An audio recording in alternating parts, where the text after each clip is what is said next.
Brandon, Chris, Liam, we're here at the gym with no name. The no-name gym. The no-name gym, right, the no-name gym.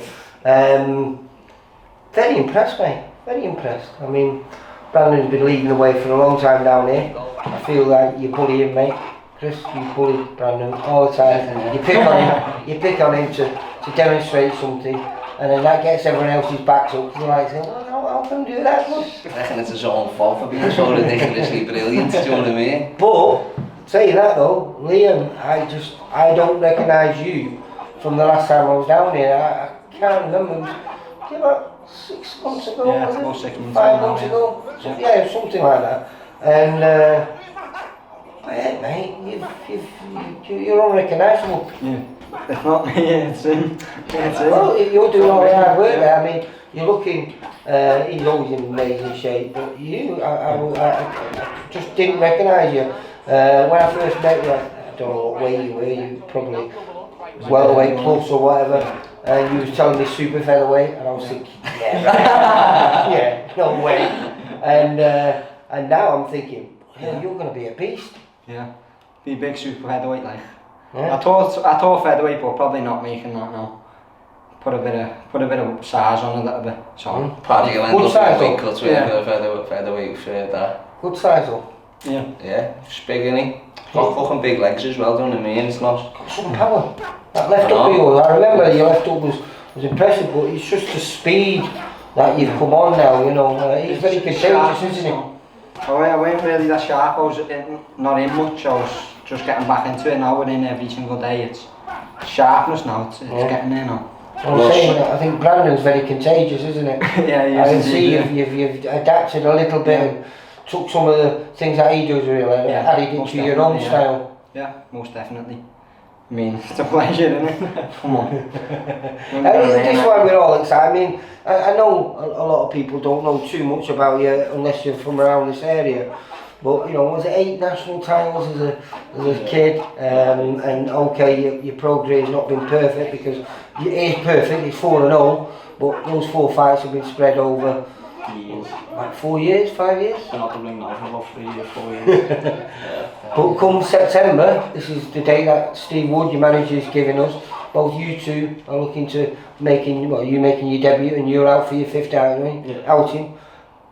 And Chris says it, I think you're beginning to believe it, that you could move very, very quickly and genuinely fighting for titles in 2022. Yeah, definitely. And proper titles as well. Hope so. I've been waiting for so long now. Turn pro when I was 18. How have you know what I mean? Put someone in with him at English level and we'll see what's happening, do you know what I mean? You were shouting for that one year, I think it's Craig Derbyshire. Could Steve offer Craig Derbyshire for the super flyweight title and snatch the hands off for him because he's nowhere near Brandon's level, and I don't care how long he's been out the ring, as soon as he gets in with someone who's not at the top of their game, they're getting knocked out, you know what I mean? Not just beat. Craig's earning his right anyway. I don't know who he's fighting, if someone's been nominated for that, but he's a good lad. But we were just talking before, weren't we, Brandon? We were just saying, you know, it's sad because it's in those weight categories, when it's fly or light fly or bantamweight, there's no stepping stones. You've got good fighters, and then you've got really, really good fighters, and you know, we believe you're one of those really, really good fighters. So there's not really much option for you. You know, you're probably going to have one fight against a good fighter.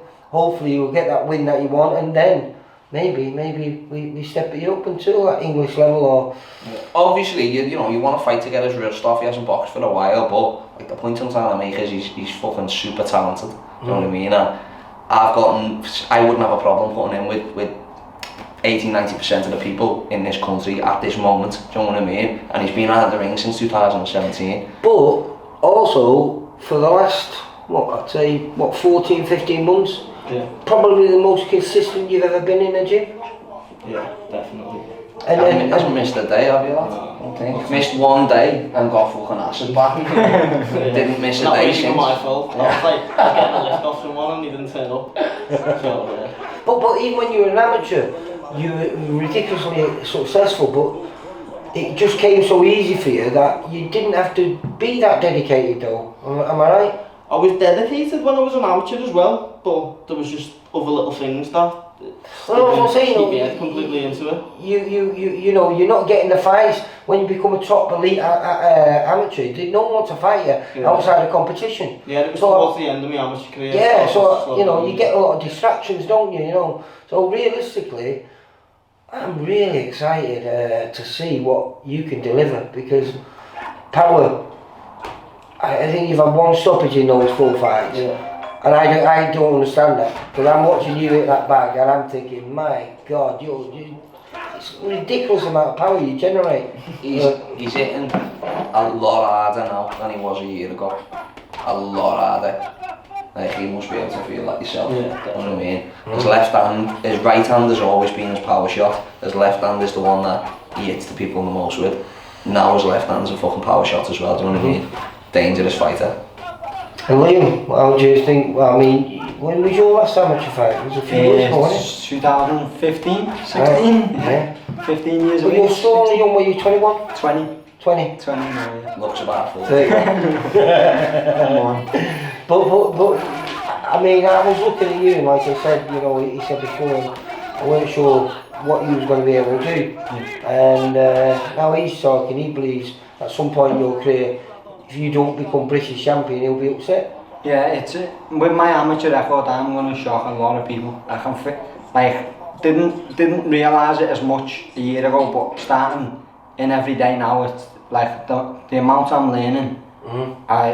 The top's the level for me, honestly. And like people are going to be so surprised because I had 20 amateur. Well, when I first came down here, I didn't really believe it. He said, you know, watch out for this kid. But now, after just watching what I've seen today, yeah, I think It's a whole different style now. When he first came to me about a year and a half ago, he hadn't boxed since, like he just said, since he was 15, 16. He'd been in the red triangle, to Kirby, to Solly. He didn't have his own style. You know what I mean? He had a mixture of a few different ones and still hadn't boxed for years. Now we've been working on a certain style with him and it's starting to all come together. Do you know what I mean? He looks so much better. Well, Steve said it looks like it's going to be the beginning of September. You're both going to get out on the same show. So when we get more news, we'll come back and catch up with you again. But I'll be excited to see her because that's about 4 months away. And it was, like I say, 4 or 5 months ago when I last seen you. And like I say, you're unrecognisable. And you just look like a beast. So, but I'm quite happy. You are human because underneath that cap there's a little shiner. So someone caught you. So come on, where's that from? Who you caught him? It was either Blaine Island or Little Jack Turner. Yeah. He sparred the button. I think he sat onto an uppercut off Little Jack. I was out fucking laughing in the corner. I thought she hit me it once, do you know what I mean? He got out and I was just like, what's that? I didn't even know it was there. I thought it went well. Fucking great, I thought. Right, well listen lads, it's been an absolute pleasure. Like I say, September some point, we'll be back here with a date. And then the next time I speak to you after that, I'll be saying 1-0 and 5-0. Defo. Chaps, see you later. See you later. Bye. For all boxing info, news and latest interviews, amateur and pro, across the north, click and subscribe. VIP Boxing Promotions. Also Twitter, Instagram and Facebook.